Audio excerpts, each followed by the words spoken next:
चेतना का मतलब बहुत लोगों ने कहा है चेतना को बढ़ाओ, तो मतलब आत्मा तो न बढ़ाया जा सकता न घटाया जा सकता, समझ को बढ़ाओ, जहाँ तक मैंने समझा। चेतना समझ को कहते हाँ, समझ को बढ़ाओ, समझ बढ़ाने को चेतना कहते हैं, चेतना को बढ़ाओ ऐसा कहते हैं ना। चेतना। और परमात्मा और आत्मा में क्या डिफरेंस होता है? बस बाप बेटे में क्या डिफरेंस है?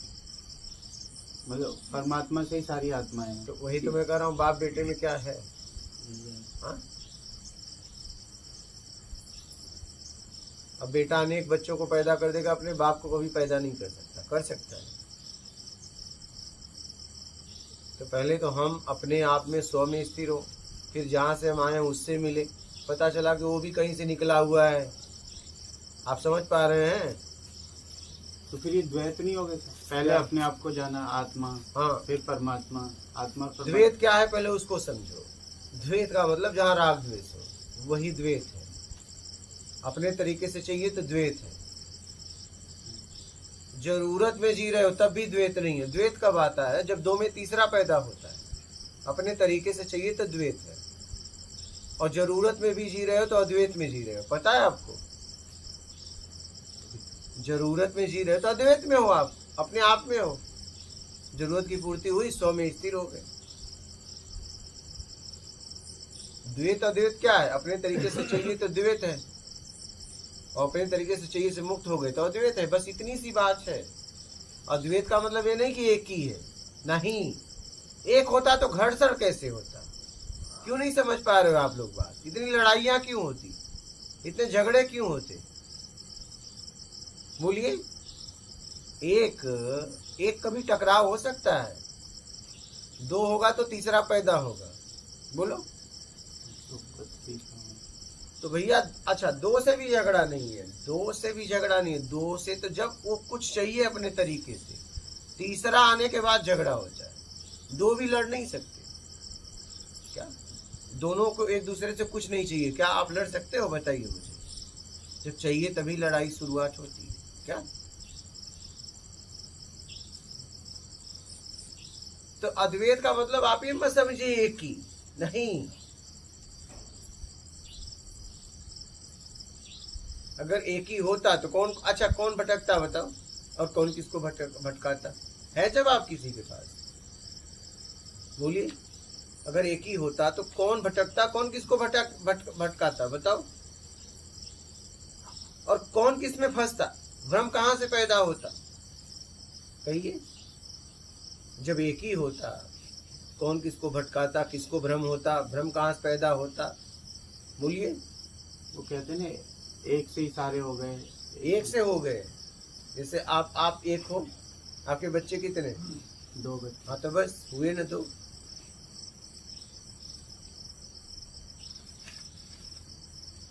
किसी के चार भी हैं, किसी के एक आध दर्जन भी है। नहीं तो आत्मा परमात्मा अलग अलग हैं? अरे हैं, तभी ना खोज, आत्मा परमात्मा को खोज रही है। अगर अलग नहीं होती तो खोजती कैसे? आप जरा समझिए इस बात को। जरा अपनी भी समझ का उपयोग करिए। हमारे भारत में हमने एक देखा, ये क्या करते हैं पता है? जीवन भर दूसरों को कंधे पे रख के बंदूक मारते हैं, बड़ा खुश होते हैं। ये ऊपर जाएंगे ना तो वो पूछेगा कि भैया तूने अपनी समझ का उपयोग किया? बोले नहीं। तो बोले कि यार तेरा समझ तो इतना कोरा है, कैसे जिया तूने? कहेंगे दूसरे की समझ से। हमने अपनी समझ का कभी उपयोग नहीं किया क्या? भारत के लोग ऐसे ही हैं 99%। ये जीवन भर दूसरे की समझ से जीते हैं क्या? इनसे कोई मतलब नहीं, दूसरे की समझ से जीते हैं। अब देखो आप किस में हो, 99 वाले में कि एक वाले में? अरे भाई हमारे पास भी समझ है। अगर हमें कहा जा रहा है तो हमें भी प्रश्न खड़ा करना चाहिए। नहीं समझ में आ रहा है, लेकिन नहीं, आस्था श्रद्धा विश्वास का नाम ऐसा दे दिए हैं, आदमी भटक रहा है, प्रश्न भी नहीं खड़ा कर सकता। कहेंगे एक ब्रह्म से सब है, फिर कहेंगे अवतार है और तुम नहीं। क्या ये अवतार है और तुम नहीं? अच्छा बताइए, क्या हमारा ब्रह्म अलग है, उनका ब्रह्म अलग? उनका वाला मजबूत है, हमारा वाला कमजोर है क्या?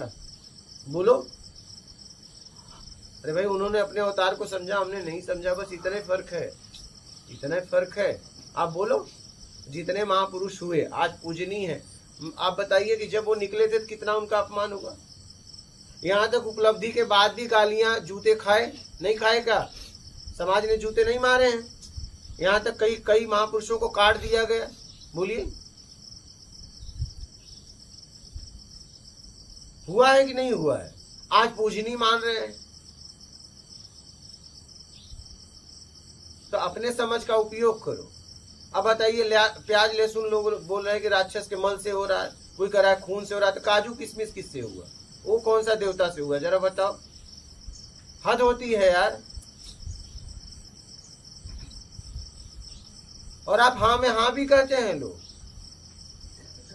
आप बताओ ना काजू किशमिश कहाँ से आया? जब प्याज लहसुन मल से आया ना राक्षसों के, तो बताओ ये काजू किशमिश जब हम फलारी में खाते हैं तो ये कौन से देवता का है भैया? हम पता तो कर लें खाने से पहले, और उस देवता को धन्यवाद दे दें कि भैया तू क्या खाया था, ये ऐसा ऐसा काजू निकला। नहीं, मैं भी सीधा खाता हूँ और काजू का व्यापार करता हूँ सीधा, पेड़ की जरूरत नहीं है। तू बता कि तूने क्या खाया। हाँ, वो सीधा खाते हैं ना, फिर काजू बेचते हैं। नहीं, समझने वाली बात है। फिर गाजर यार, एक सफेद काजू सफेद आ रहा है, गाजर लाल आ रहा है, भैया तू खा क्या रहा है? एक कमल सफेद है, एक कमल लाल है। टमाटर देखो, टमाटर कौन करता होगा?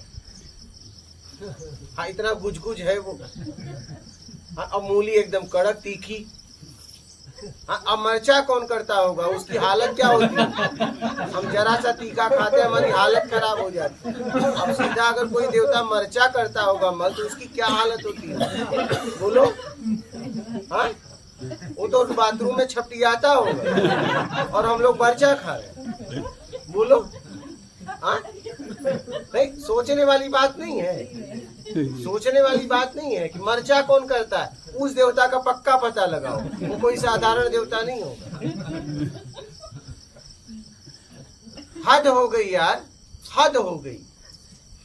वो जो चला आ रहा है हम उसे ही मानते जा रहे हैं। नहीं, हद हो गई यार। क्या पढ़ाई शिक्षा का आपके क्या मतलब है? एक आदमी आपके सामने बेवकूफ बना रहा, आप हाथ जोड़ के खड़े हो। कौन सी शिक्षा आपने लिया? क्या आपका समझ है? आप हाई करते कर रहे हो, वहां आरती पूजा कर रहे हो। एक व्यक्ति आपको बता रहा है कि ये राक्षस का माँ बाप, हाँ। एक बता रहा है खून है, हाँ हाँ, बताइए। अरे उससे प्रश्न खड़ा करिए भाई, ये मरचा कौन से देवता का है? बाकी को कोई टेंशन नहीं है। मतलब हम जरा सा तीखा खाते हैं, हमारी हालत खराब हो जाती है। नहीं, उसकी क्या हालत होगी? सीधा मरचा निकाल रहा है। वो देवता कोई साधारण नहीं होगा। हाँ, पूछना चाहिए, ये इन लोगों से प्रश्न खड़ा करना चाहिए। कब तक बेवकूफ बनते रहोगे भाई? कब तक?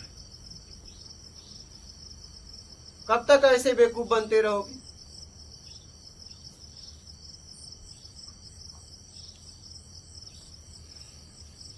और यहाँ तो यहाँ चलो, इंद्र को देवता बताते हैं, बाद में बताते हो बलात्कार भी की। अब बलात्कारी देवता हो सकता है? देखिए, हमें गिराने के लिए उसने जाके एक स्त्री के साथ बलात्कार किया, उसे कह रहे हो देवता है। देवता कैसे बलात्कार कर सकता है? या तो कहीं लिपि में गड़बड़ी हुई है। और हम देखिए हाँ में हाँ करते हैं। क्या बोलिए? हम हाँ में हाँ भी करते हैं। और आज वो भी देवता आज भी बना बैठा है। सोचने वाली बात है कि नहीं? बताइए। एक बलात्कारी व्यक्ति को आप देवता मान सकते हो क्या? लेकिन आप मान रहे हो कहीं न कहीं। क्या? क्योंकि आप दोहरा जिंदगी जीते हो। अमीर दारू पीता है तो रईस कहते हो, गरीब पीता बेवड़ा कहते हो। तुम्हारा दोष नहीं है, तूने जिंदगी ही दोगली की जी है। तुम्हारे अंदर दोगलापन हमारे डीएनए में आया, डीएनए में। ये हमारे डीएनए में आया है। गरीब घर की बहू भी आ जाएगी, गांव भर की भौजाई लगती है। अमीर की अगर भौजाई भी आ जाए तो गांव भर की माँ लगती है। भले वो लाइन मारे, कोई सब माताजी कहेंगे नहीं। और वो बेचारी इतनी सीधी होगी, शब्द होगी, संस्कारी, उसका कोली में लोग इंतजार करेंगे हाथ पकड़ने के लिए। वो बचा बचा के जिंदगी जीती है। आज भी ऐसा है या नहीं है बताइए। ये बनेंगे विश्व गुरु, विश्व गुरु बनेंगे। क्या हो रहा है पहले वो तो देखो, स्तर तो देखो, विश्व गुरु बनोगे। छोटे छोटे बच्चे कह रहे हैं कि बेईमानी बिना चलेगा कैसे। शिक्षा से लेके आप हो डिपार्टमेंट में कितना कितना बाबू वगैरह कितना बेईमानी कर रहे हैं हॉस्टल चलाने वाले, बताओ। ये विश्व गुरु बनेंगे, सपने देख रहे हैं। और हमारी मूर्खता का हद हो गया, हम मानते नहीं। यहाँ तक कि विष्णु भगवान को नारायण भी बताया गया और बाद में वृंदा के साथ बलात्कारी भी बताया गया। क्या हमारे साथ हो रहा है, मजाक किया जा रहा है। बोलो, जलंधर की औरत के साथ बलात्कारी भी बताया जा रहा है कि उन्होंने जलंधर का रूप लेकर उनसे संबंध किया, तब जाके प्रतिव्रता बंद हुआ, तब जलंधर भंग हुआ, तब जाके जलंधर मारा गया। हद हो गई भाई, हद हो गई। और हम ताली बजा रहे हैं, कहीं लिपिबद्ध में गड़बड़ी हुई है। ऐसा तो नहीं हो सकता कि एक देवता बलात्कारी हो जाए। समझिएगा इस बात को। एक तरफ उनको भगवान बताया जा रहा है, एक तरफ उन्हें बलात्कारी भी बताया। क्या मजाक नहीं है ये? पता नहीं आप लोग कहाँ हो, किस दुनिया में हो। बोलो, एक घटना मैं सुना रहा हूँ, जानते हो कि नहीं आप लोग? बोलो, जानते हैं। फिर और आप हाँ में हाँ कहते हो। हाँ महाराज जी, क्या आप सुना रहे हो बताइए। यार दोनों बातें समझ में नहीं आती। एक राक्षस को आप देवता बता रहे हो, हद हो गई। और हम देखो ताली बजाते रहते, हाथ जोड़ के बैठे।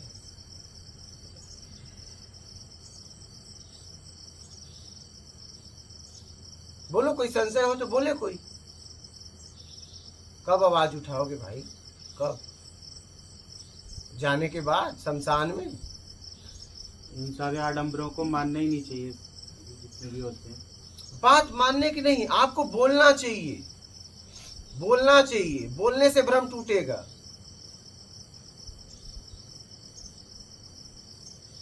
हमें कुछ करना पड़ेगा, बदलाव के लिए हमें काम करना पड़ेगा।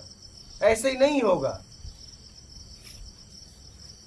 हमें आवाज उठानी पड़ेगी, विरोध में खड़ा होना पड़ेगा। मैं विरोध नहीं कर रहा हूं, फिर भी विरोध होगा।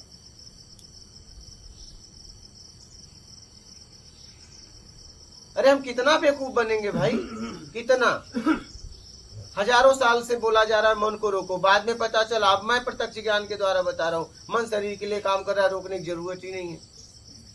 अब समझ में तो आ गया होगा। अब हजारों साल से लोगों की जिंदगी बर्बाद हो गई। कितने लोग मन को रोकने में पूरी जिंदगी उनकी चली गई। अरे भाई, चाहिए में मन काम करता है, कभी रुकेगा ही नहीं। इतनी बात समझ में। और वो शरीर के लिए काम करता है। एक रोआ तो तू हिला नहीं सकता, हिला के बताओ, हाथ हिलाओगे, रोआ पे आपका बस नहीं। आप क्यों नहीं समझ रहे हो? एक बाल उड़ा के दिखाओ, एक रोआ आप हिलाओ, हिला सकते हो?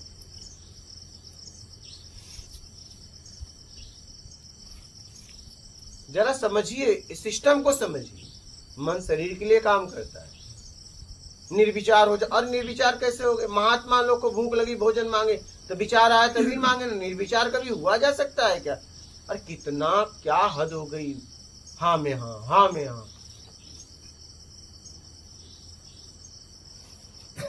जो मन कभी समझ में भी नहीं आ रहा था, काबू में नहीं आ रहा था, आपने 4 शब्दों में ऐसा बताया कि वो नपुंसक हो गया हमारे जीवन में। फिर आज वो कुछ नहीं कर पाता हमारे आगे। अरे मन सहायक है भाई, मन सहायक है, वो कहीं नहीं बढ़ता अपनी। अरे आप भटक रहे थे इसलिए मन भटक रहा था। आपसे मन है कि मन से आप हो? बताओ, जितना भी कुछ है आपसे है ना।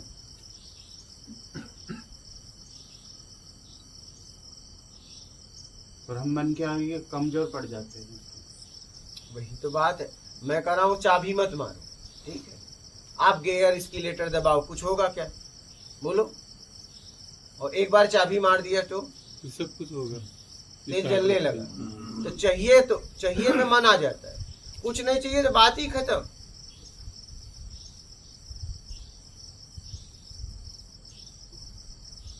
आप इस बात को समझिए, इस बात को गहराई से। आपको बेवकूफ बनाया जा रहा, आप सालों से सदियों से बेवकूफ बन रहे हो, हद हो गई। मैं एक पूछ सकती हूँ क्या? बोलिए।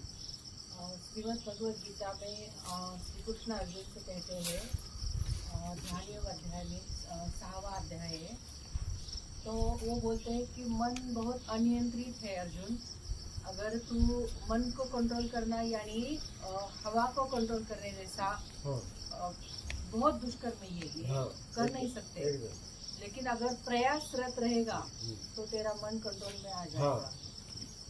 तो श्री कृष्ण फिर मन के बारे में ऐसा क्यों कहते हैं? हाँ, मैं वही कर रहा हूं, प्रयास करेगा तो क्या प्रयास करेगा? अपनी बुराइयों को छोड़ने का,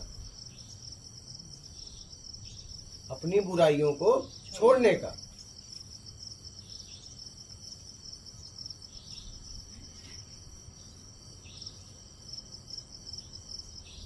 मन चलता कहाँ से है? चाहिए में से। चाहिए सीधी सी बात है।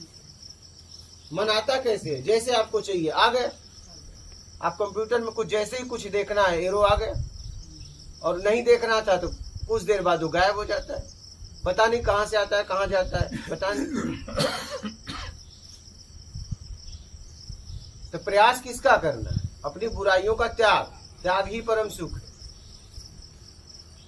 तो अपने बुराइयों का त्याग। तब उन्होंने बोला होगा क्या क्या प्रयास करना है। अभ्यास और वैराग्य। हाँ, तो उन्होंने वैराग्य क्या का मतलब क्या है? राग द्वेष से मुक्त होना वैराग्य है। तो आप आगे भी लाइन जाओ। अब उन्होंने क्या बताया कि क्या क्या प्रयास करना है, लोग इसी को पकड़ लिए कि मन को रोकना है। भैया मन काम कैसे करता है? कुछ चाहिए में, तो क्या चाहिए में भटक रहे हो देख लो। वैराग्य का मतलब राग द्वेष से मुक्त होने के लिए काम करना। इसे समझिए गहराई से। और कुछ मैं और समझना चाहती हूँ आपसे, श्री कृष्ण का जो वचन है कि मुझे अनन्य भाव निश्चय मुझे शरण में आ, मेरी शरण में आ जा, तो बाद में तू क्षत्रिय है, युद्ध करना तेरा कर्तव्य है, अगर तू इन सबको मारेगा भी फिर भी तुझे पाप नहीं लगेगा, सिर्फ तू मेरी अनन्य भाव से शरण में आ जा। अनन्य भाव से मेरी शरण में आ जा। हाँ। इसके पहले ये भी बोले हैं कि तुझ में भी मैं हूँ। हाँ, तो मेरी शरण का मतलब क्या? जब मैं कह रहा हूँ कि सामने कोई है और वो मुझ में खुद है, तो मैं वहां जाऊं कि इसमें आऊं? बोलो कहाँ जाऊं? वो तो कुछ दूर है। बोलिए। ये भी तो बोले कि मैं ही मैं है, तुम में मैं हूं। तो मुझे कहाँ जाना चाहिए? बाहर कि अपने आप में? तो अपने आप में जाना चाहिए। ये भी तो बोले कि नहीं बोले? और अनन्य का मतलब जिसे कुछ नहीं चाहिए। क्या अनन्य का क्या मतलब? मुझे लगा अनन्य का मतलब अन्य किसी देवता का, किसी नहीं भाई, शरण में अनन्य भक्त अनन्य सिर्फ एक। मतलब कुछ नहीं चाहिए मेरे समझ। अनन्य भक्त मतलब भक्तों में भक्त, जिसे कुछ नहीं चाहिए।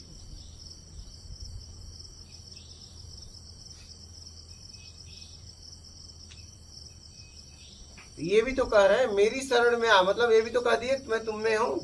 आप कहाँ? मेरी शरण में आ मतलब अपने आप में। एक ही साधे सब सदे, सब साधे सब जजा। एक कौन? स्वयं अपने आप में आना है, स्व में स्थिर होना है। और ये तभी होगा जब आपको कुछ नहीं चाहिए। समझ गई बात? मेरी शरण में आ तो कह रहे हैं कि अपने आप में हो जा स्थिर। इस मनस्थिति में तू जो भी करेगा उसका पाप। अब तो कुछ चाहिए ही नहीं, तो पाप कहाँ, पुण्य कहाँ?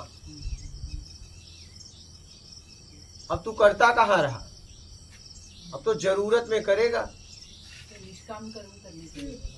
हाँ, निष्काम कर्म। जो कुछ नहीं चाहिए तो निष्काम कर्म होगा। जैसे मान लीजिए एक आईपीएस है, ठीक है, उसने आईपीएस ने कुछ आदेश आया सिस्टम का, उसने थाने पे किया। थानेदार ने, वहाँ का सिस्टम ने हवलदार को बोला गोली मार दो, ठीक है, हवलदार ने गोली मार दी। तो पाप किसको लगेगा अगर गलत होगा तो? क्योंकि हवलदार को तो आदेश का पालन करना था, वहां पे रखा गया था। ठीक, इंक्वायरी तो उसे करनी चाहिए था, हेड को। तो ऐसे ही आप देखिए कि आपको क्या अधिकार है, आदेश देने का कि आदेश लेने का। आप किस जगह खड़ी हैं, किस जगह खड़ी हैं। और अगर आपको जरा सा पता लग रहा है कि ये आदमी सही है तो आप उसे बता दीजिए कि भैया ये आदमी सही है। अगर पता चल गया तो, और नहीं चल पाया तो आपको दोष नहीं आएगा, लेकिन उसको दोष आएगा, क्योंकि वो इंक्वायरी करके करता। अगर वो आदमी निर्दोष है तो, निर्दोष अगर मारा गया, निर्दोष को सजा हुई, तब IPS IAS जिन्होंने उसको आदेश दिया है उसको दंड मिलेगा, आज नहीं तो कल। पर ज्यादा दिन नहीं रहेगा। अभी एक आए थे उस दिन भोपाल से DIG SP थे, कुछ रो रहे थे, आप समझ रहे हैं, क्योंकि उन्होंने पद पे रह के निर्दोष को भी पीट दिया। तो उनका भाई बोला है होता रहता है। मतलब होता कैसे रहता है? तुम्हारे बच्चे को अगर उठा के कोई पीट दे रात भर जेल में डाल के, तो आप उसे कभी माफ करोगे? बोले नहीं। बोला हो भी किसी के